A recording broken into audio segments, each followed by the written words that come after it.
ಸಾಬುದಾಣೆ ನೀರನ್ನು ಹಾಕಿ ನೆನೆಕಿದ್ದೇನೆ. ನೆನೆಕಿದ 4 ಗಂಟೆಯಲ್ಲಿ ಎಷ್ಟು ಚೆನ್ನಾಗಿ ಉಬ್ಬುತ್ತೆ ನೋಡಿ. ಒಂದಕ್ಕೊಂದು ಸ್ವಲ್ಪ ಕೂಡ ಮೆತ್ತೋ ಹಾಗಿಲ್ಲ, ಬಿಡಿ ಬಿಡಿಯಾಗಿದೆ. ಈ ಥರ ನೆನೆಕಿದ್ರೆ ಚೆನ್ನಾಗಿ ಉಬ್ಬಿ ಬರುತ್ತೆ ಸಾಬುದಾಣೆ. ಈಗ ಇದನ್ನು ಒಗ್ಗರಣೆ ಹಾಕೊಳ್ಳೋಣ. ಇದಕ್ಕೆ ಬೇಕಾಗುವ ಸಾಮಗ್ರಿಗಳು ತೋರಿಸುತ್ತೇನೆ ಬನ್ನಿ. ಇದಕ್ಕೆ ಬೇಕಾಗುವ ಸಾಮಗ್ರಿಗಳು ಈರುಳ್ಳಿ, ಟೊಮೆಟೊ, ಹಸಿಮೆಣಸಿನಕಾಯಿ, ಕೊಬ್ಬರಿ ತುರಿ, ಮತ್ತು ಕರಿಬೇವು, ಕೊತ್ತಂಬರಿ ಮತ್ತು ಶೇಂಗಾ ಬೀಜ ಮತ್ತು ಜೀರಿಗೆ. ಆಮೇಲೆ ಇದಕ್ಕೆ ಉಪ್ಪು ಹಾಕುವಾಗಿಲ್ಲ, ಉಪವಾಸ ಇರುವುದರಿಂದ ಸಿಂಧ ಲವಣ ಹಾಕಿ ತಗೋಬೇಕು. ಆಮೇಲೆ ಟೊಮೆಟೊ. ಆಗ ಒಗ್ಗರಣೆ ಹಾಕೊಳ್ಳೋಣ.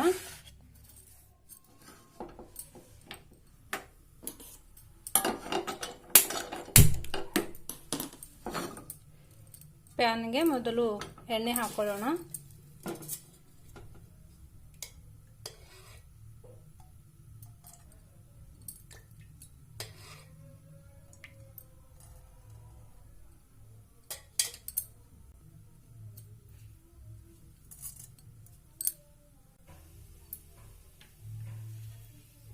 ಜೀರಿಗೆ,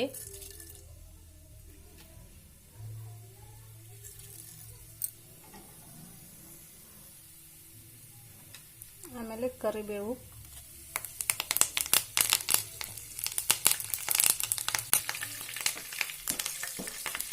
ಎಷ್ಟು ಚೆನ್ನಾಗಿ ಸಿಡಿತಾ ಇದೆ ನೋಡಿ, ಪಟಪಟ ಅಂತ.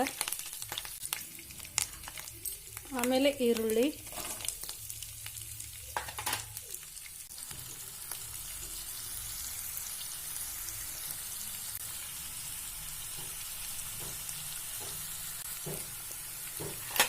ಆಮೇಲೆ ಹಸಿಮೆಣಸಿನಕಾಯಿ,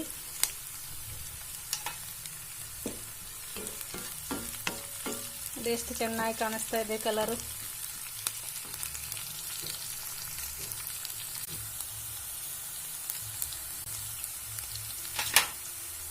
ಆಮೇಲೆ ಶೇಂಗಾ ಬೀಜ,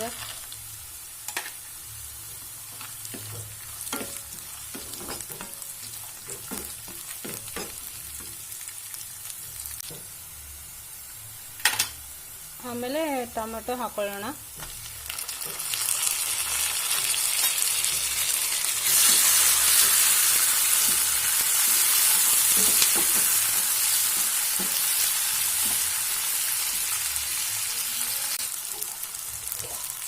ಒಂದೆರಡು ನಿಮಿಷ ಮುಚ್ಚೋದಿದ್ರೆ ಚೆನ್ನಾಗಿ ಬೇಯುತ್ತೆ. 2 ನಿಮಿಷದ ನಂತರ ನೋಡಿ ಚೆನ್ನಾಗಿ ಬೇಯ್ದಿದೆ ಎಲ್ಲ.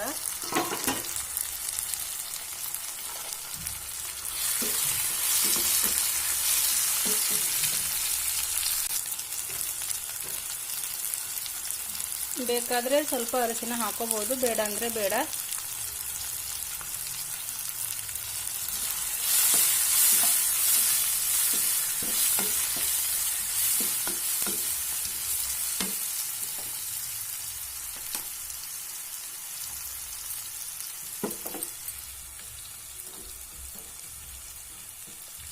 ಸಿಂಧ ಲವಣ ಸ್ವಲ್ಪ ರುಚಿಗೆ ತಕ್ಕಷ್ಟು,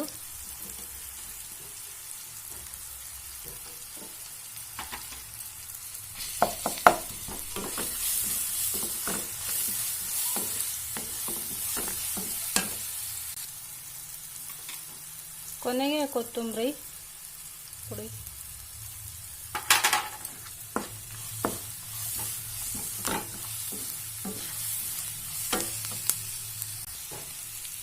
ಆಮೇಲೆ ಲಾಸ್ಟಿಗೆ ಕೊಬ್ಬರಿ ತುರಿನ ಹಾಕಿ ಸಾಬುದಾಣೆ ಹಾಕೋಣ.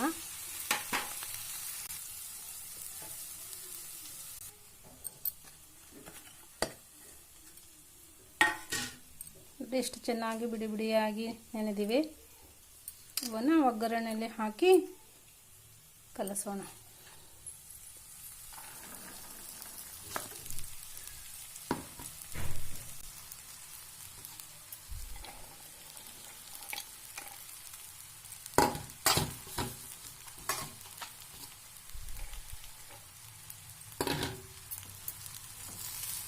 ಪೂರ್ತಿ ಸಾಬುದಾಣಿ ಹಾಕಿ ಚೆನ್ನಾಗಿ ಕಲಸೋಣ.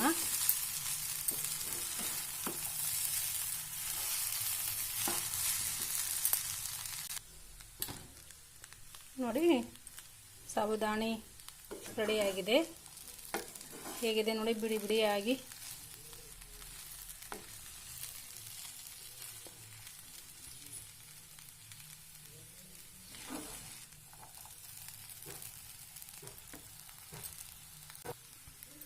ಒಂದು ನಿಮಿಷ ಮುಚ್ಚಿದ್ರೆ ಚೆನ್ನಾಗಿ ಕೂಡಿಕೊಳ್ಳುತ್ತೆ.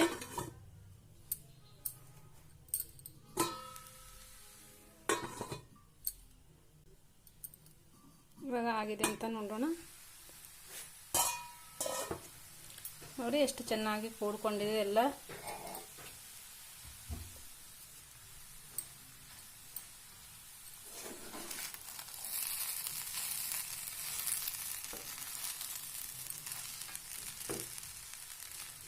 ಇದನ್ನು ಇವಾಗ ಸರ್ವಿಂಗ್ ಪ್ಲೇಟ್ಗೆ ಹಾಕೊಳ್ಳೋಣ.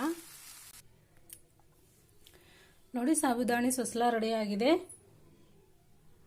ನೀವು ನಿಮ್ಮ ಮನೆಯಲ್ಲಿ ಈ ಥರ ಮಾಡಿ ಮನೆ ಮಂದಿಗೆಲ್ಲ ಸಾಕಾಗುವಷ್ಟು ಮಾಡಿದ್ದೇನೆ.